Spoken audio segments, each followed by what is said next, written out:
माँ दुर्गा चंद्र घंटा। माँ दुर्गाजी की तीसरी शक्ति का नाम चंद्र घंटा है। नवरात्रि उपासना में तीसरे दिन की पूजा का अत्यधिक महत्व है और इस दिन इन्हीं के विग्रह का पूजनाराधन किया जाता है। इस दिन साधक का मन मणिपुर चक्र में प्रविष्ट होता है, जिनके मस्तक पर घंटे के आकार का अर्धचंद्र होता है। माँ चंद्र घंटा के 10 हाथ हैं, जिनमें कमल का फूल, कमंडल, त्रिशूल, गदा, तलवार, धनुष और बाण है। एक हाथ आशीर्वाद तो दूसरा अभय मुद्रा में रहता है। शेष बचा एक हाथ वे अपने हृदय पर रखती है। माता का यह प्रतीक रत्न जड़ित आभूषणों से सुशोभित है और गले में सफेद फूलों की माला शोभित है। इन देवी का वाहन बाघ है। माता का घंटा असुरों को भय प्रदान करने वाला होता है और वहीं इससे भक्तों को सांसारिक कष्टों से मुक्ति मिलती है। माता का यह स्वरूप हमारे मन को नियंत्रित रखता है। नवरात्रि में माँ के इस रूप को दूध और दूध से बने पदार्थों का भोग अर्पित करना चाहिए। इनकी साधना का मंत्र है ओम देवी चंद्र घंटाय नमः।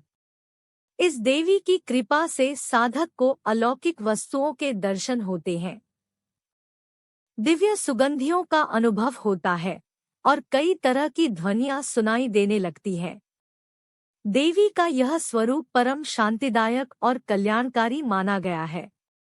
इसीलिए कहा जाता है कि हमें निरंतर उनके पवित्र विग्रह को ध्यान में रखकर साधना करना चाहिए। उनका ध्यान हमारे इहलोक और परलोक दोनों के लिए कल्याणकारी और सद्गति देने वाला है। इस देवी के मस्तक पर घंटे के आकार का आधा चंद्र है। इसीलिए इस देवी को चंद्र घंटा कहा गया है। इनके शरीर का रंग सोने के समान बहुत चमकीला है। इस देवी के 10 हाथ हैं। वे खड्ग और अन्य अस्त्र शस्त्र से विभूषित हैं। सिंह पर सवार इस देवी की मुद्रा युद्ध के लिए उद्धत रहने की है। इसके घंटे सी भयानक ध्वनि से अत्याचारी दानवदैत्य और राक्षस कांपते रहते हैं। नवरात्रि में तीसरे दिन इसी देवी की पूजा का महत्व है। इस देवी की कृपा से साधक को अलौकिक वस्तुओं के दर्शन होते हैं, दिव्य सुगंधियों का अनुभव होता है और कई तरह की ध्वनियां सुनाई देने लगती हैं। इन क्षणों में साधक को बहुत सावधान रहना चाहिए। इस देवी की आराधना से साधक में वीरता और निर्भयता के साथ ही सौम्यता और विनम्रता का विकास होता है।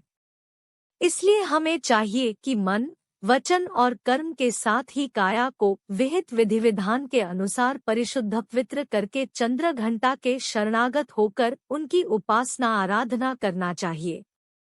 इससे सारे कष्टों से मुक्त होकर सहज ही परम पद के अधिकारी बन सकते हैं।